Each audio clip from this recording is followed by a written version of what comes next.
Iran Israel युद्धाच्या जालन्याला फटका, व्यावसायिक गॅस सिलेंडरचा तुटवडा, हॉटेल व्यावसायिक संकटात। इराण आणि इस्रायल दरम्यान सुरू असलेल्या युद्धाचे पडसाद आता स्थानिक पातळीवर उमटू लागले आहेत। जालन्यातील हॉटेल व्यवसायाला याचा मोठा फटका बसताना दिसत असून शहरात व्यावसायिक गॅस सिलेंडरचा प्रचंड तुटवडा निर्माण झालाय। अनेक हॉटेल चालकांकडे आता केवळ 2 दिवस पुरेल इतकाच गॅस साठा शिल्लक असल्याची धक्कादायक माहिती समोर येते। जालन्यातील हॉटेल व्यावसायिक शेख महमूद यांनी या परिस्थितीवर चिंता व्यक्त केली आहे।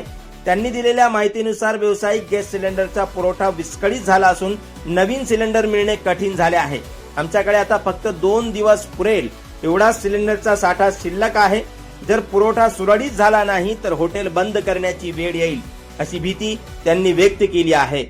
प्रशासनाने साठेबाजी रोखण्यासाठी उपाययोजना कराव्यात। युद्धाच्या नावाखाली गॅस सिलेंडरची कृत्रिम टंचाई निर्माण केली जात असल्याची शक्यताही वर्तवण्यात येत आहे। काही ठिकाणी सिलेंडरची साठेबाजी होत असल्याचा संशय हॉटेल चालकांनी व्यक्त केला आहे। त्यामुळे प्रशासनाने तातडीने यात लक्ष घालून साठेबाजी रोखण्यासाठी कडक उपाययोजना कराव्यात आणि गॅसचा पुरवठा सुरळीत करावा अशी मागणी आता जालन्यातील हॉटेल मालकांकडून केली जाते। ग्लोबल न्यूज मराठीसाठी बासित बेग, जालना।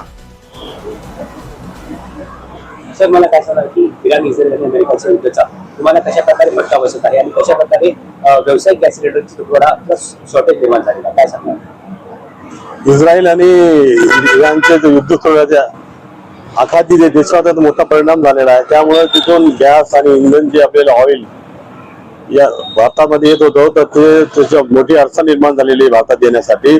त्यामुळे कमर्शियल गॅस आणि घरगुती गॅस याचा भाव सुद्धा वाढलेला आहे आणि आज या परिस्थितीमध्ये गॅस भेटायला तयार नाही।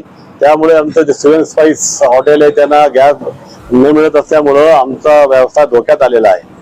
बरं, आज तुमच्याकडे साधारण किती दिवसांचा माल शिल्लक आहे किंवा इंधन किती दिवसांनी तुमच्याकडे आहे?